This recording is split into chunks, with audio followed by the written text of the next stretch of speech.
Comparison of treatment-emergent adverse events of covalent BTK inhibitors in clinical trials in B-cell malignancies, a systemic review and meta-analysis.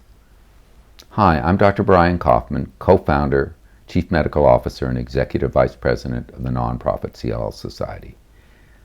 The annual meeting of the American Society of Hematology, or ASH for short, showcases the latest breakthroughs in hematology. And I'm going to share some of those abstracts, including this one that seemed important to me through these monologues. I'm going to start with the bottom line. This was a meta-analysis, or combination of several trials that demonstrated that atrial fibrillation, hypertension, and diarrhea were more common with the first approved BTK inhibitor, ibrutinib, and severe bleeding and infection events were more common with acalabrutinib and zanubrutinib. It's important to know who performed the research and where it was presented. As I stated, it was presented at ASH 2022, and it was presented by a consortium of doctors led by Dr. Jacqueline Wang of the NYU Langone Health Center.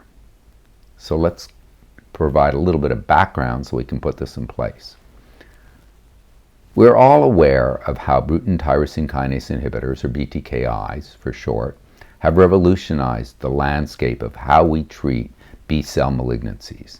And these include, of course, chronic lymphocytic leukemia, small lymphocytic lymphoma, mantle cell lymphoma, and Waldenstrom's. Ibrutinib was the first approved BTK, and its off-target effects have resulted in adverse events of some concern, such as atrial fib, hypertension, hemorrhages, and diarrhea. Acalabrutinib and zanubrutinib are second-generation BTK inhibitors that are somewhat more selective and have been developed with the goal of minimizing those kind of off-target effects and in the hope having fewer side effects. There's been many trials that have been conducted for BTK inhibitors in all of these B-cell malignancies. But the direct comparisons of toxicities between them has been quite limited in research. The purpose of this study was to augment the understanding of these side effects reported with the 3 BTK inhibitors and compare them one to another. What was the method the researchers used? PubMed and major hematological oncology conferences abstracts, such as those you'd find from ASH or from EHA, the European Hematological Association, or from ASCO, the American Society of Clinical Oncology, were searched, and the date that they did the inquiry was July the 11th, 2022, for trials that involved ibrutinib, acalabrutinib, and zanubrutinib in B-cell malignancies.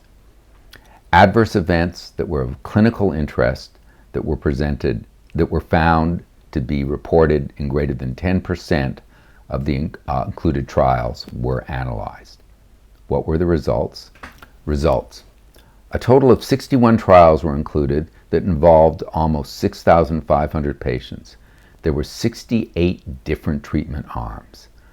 Ibrutinib was used alone in 30 of the trials, or 44%. Ibrutinib plus an anti-CD20 monoclonal antibody, such as rituximab, ofatuzumab, or obinutuzumab, was involved in another 14 or 21%. Acalabrutinib was used alone in 11 trials, or 16%. Acalabrutinib plus a similar antibody was used in another 2 trials, or 3%. Zanubrutinib was used in 10 trials, or 15%, and zanubrutinib plus an antibody was used in 1 trial, or 1%. Most of the trials, as we would suspect, were in CLL, SLL, 32 of them. Mantle cell had 10, and Waldenstrom's had only 9. 38 of the trials were in the relapsed refractory setting, with only 14 in frontline.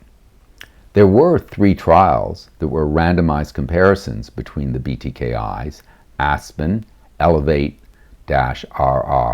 and Alpine, and those were included. A total of 65 adverse events were analyzed.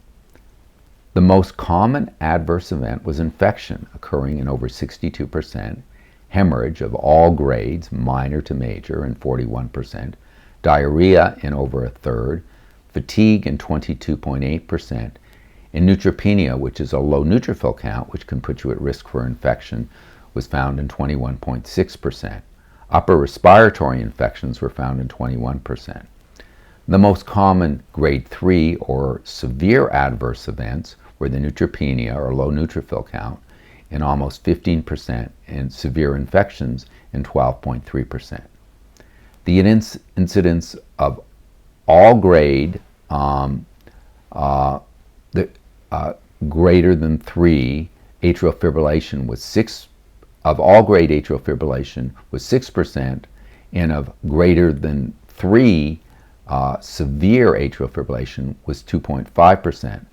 The incidence of all grade hypertension was 12.5%, and of severe hypertension 7.8%.